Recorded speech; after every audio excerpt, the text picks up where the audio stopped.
Hi guys, it's Kristen. Welcome back to my channel, and today we're going to be going over my TBR for January.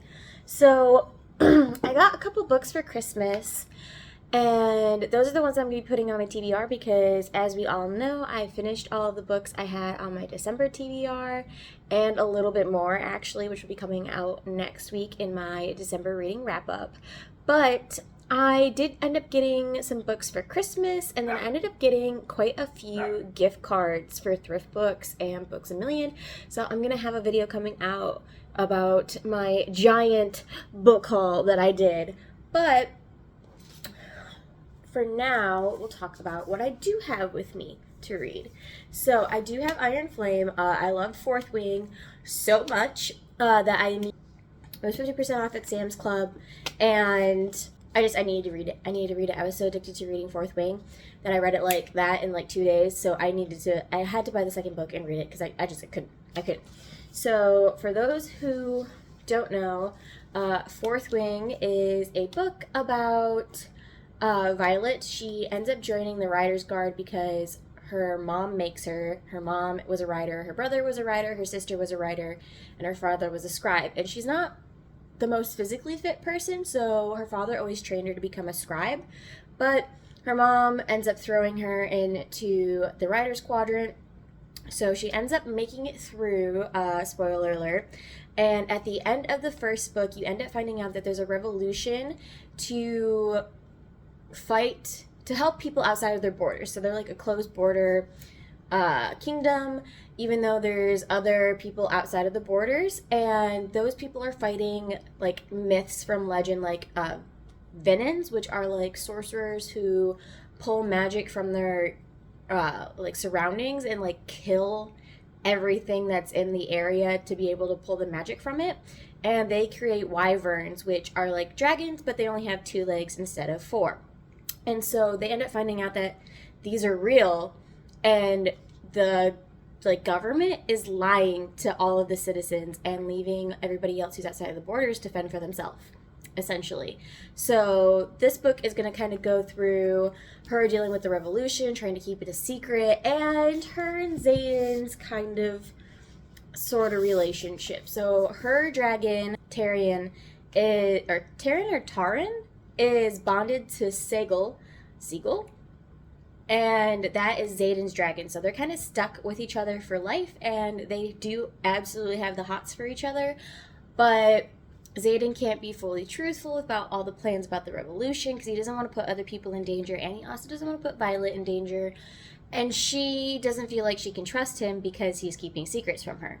So it's kind of a will they, won't they, like they have the undesired, like just the amazing connection, but she doesn't want to like give into it because she thinks that he should be truthful with her, which, I mean, to a point, I guess.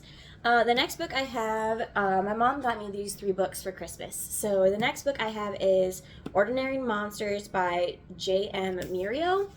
And so this kind of takes place in later times. So in England, 1882, in Victorian London, 2 children with mysterious powers are haunted by a figure of darkness, a man made of smoke. What follows is a story of wonder and betrayal from the gaslit streets of London and the wooden theaters of the Meiji area, Tokyo, to an eerie estate outside Edinburgh where other children with gifts, the talents, have been gathered. There, the world of the dead and the world of the living threaten to collide, and as secrets within the Institute unfurl, Marlowe, Charlie, and the rest of the talents will discover the truth about their abilities and the nature of what is stalking them, that the worst monsters sometimes come bearing the sweetest gifts. So I'm excited to see how this book turns out. It's a thick book, but I have always really liked, children coming into powers. Like, I've read the Miss Peregrine's Peculiar Children series, and I read The House in the Cerulean Sea, which deals with kids that have powers. So I'm excited to read this one. And then the next 2 books I have are romance books.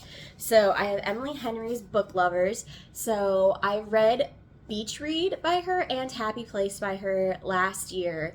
And I actually read 103 books last year, which I think is kind of crazy because I didn't think that I read that many. I think going into November or going into December, I read 87 books. or something like that. So I wasn't expecting to reach 100, but I read 103, and I'm actually going to post a video sometime this month about me talking about what my favorite books were this year and like the ones that were like most disappointing. And then I found a book app. Actually, my friend Katie, she really loves books. She's the person who got me into thrift books, and she found this app called Storygraph, and it's like Goodreads but not Goodreads, and also you can rate things in between star rates if that is an annoying thing that you don't like on Goodreads. And you can import your Goodreads list already, but it'll give you the stats, which is the thing that I think is cool. Like, it'll tell you what your top genres are, it'll tell you what your longest book was, your shortest book was, like what the most read author you had that year. So I really like being able to have the stats on things. So I started doing that. I'll leave my username below. So let me know if you want me to combine that video and do like a wrap up of like 2023 with my stats and do like my best books / my worst books of the year together, or separate, or should I just do my best books of the year and kind of leave my stats out? I don't know. I think it's cool to be able to like see the stats about what I'm reading and see if like maybe the genres are different than what I think they are.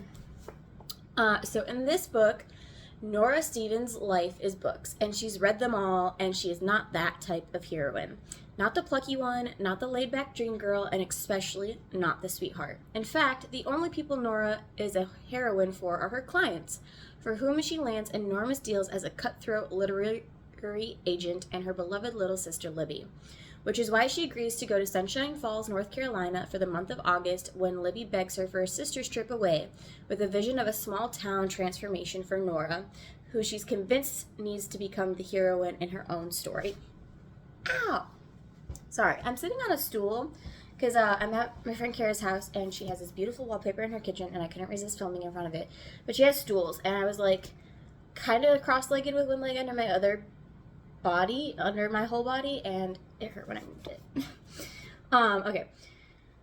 But instead of picnics and meadows or run-ins with a handsome country doctor or bulging forearmed bartender, Nora keeps bumping into Charlie Lestrade, a bookish, brooding editor from back in the city. It would be a meet cute if not for the fact that they've met many times and it's never been cute. If Nora knows she's not an ideal heroine, Charlie knows he's nobody's hero. But as they are thrown together again and again in a series of coincidences, no editor worth their salt would allow what they discover might just unravel the carefully crafted stories they've written about themselves. So this is kind of giving me...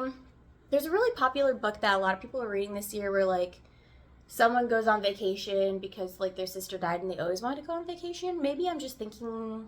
Maybe that doesn't actually exist, but that's stuck in my brain for whatever reason. And it's giving me the Hating Game vibes. So I'm excited because I do like a decent enemies to lovers situation. I read The Christmas Fix, and I did not like that enemies to lovers trope in that particular book.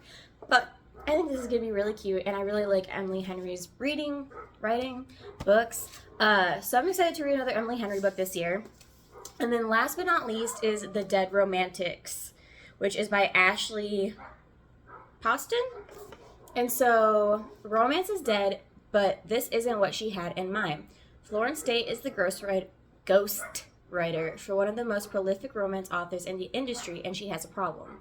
After a terrible breakup, she no longer believes in love. It's as good as dead. When her new editor, a too handsome mountain of a man, won't give her an extension on her book deadline, Florence prepares to kiss her career goodbye. But then she gets a phone call she never wanted to receive, and she must return home for the first time in a decade to help her family bury her beloved father. For 10 years, she's run from the town that never understood her, and even though she misses the sounds of a warm southern night and her eccentric, loving family and their funeral parlor, she can't bring herself to stay. Her father's gone, yet everything else feels the same, and she hates it. Until she finds a ghost standing at the funeral parlor's front door, just as broad and infuriating handsome as ever, and he's just as confused about why he's there as she is. Romance is most certainly dead, but so is her new editor, and his unfinished business will have her second-guessing everything she's known about love stories. So this gives me beach read vibes, because, like, her father just died. She broke up with her husband or boyfriend and like no longer believes in love. So how is she supposed to write a romance book when she doesn't believe in it anymore? So it's giving me beach read vibes, and it's also giving me like, you know, paranormal kind of interesting vibes. I think Haley Pham read this book and she said that she liked it and that it's not as, I like supernatural books personally. Like I like ghosts and vampires and werewolves and like psychic mediums and all that kind of stuff. So for me, it's not hard to read these kinds of books like it is for some other people. And Haley says that she's one of those people that doesn't like the paranormal books, but she liked this one and the style of this one because it wasn't like super weird or anything. So those are the 4 books that I for sure want to read this month. I have bought, I think, a total of like 23 books. Probably actually like, I think I bought 25 books from my gift cards. And then, of course, since it's January and it's a new month, I also bought a couple books for my normal spending amount of books. So I'm going to see, I have a couple classics on my shelf that I haven't read yet. So maybe I will look into reading those after I finish these if my other books haven't came in yet. But I also have some series that I'm going to be finishing up. So I'm not for sure entirely what I want to read besides these 4 books. So I figured I would just tell you guys the 4 books that I think I for sure am going to read, and we'll let the other 4 books or more be a surprise. So let me know if you've already read these books, and if you liked them, were they exciting?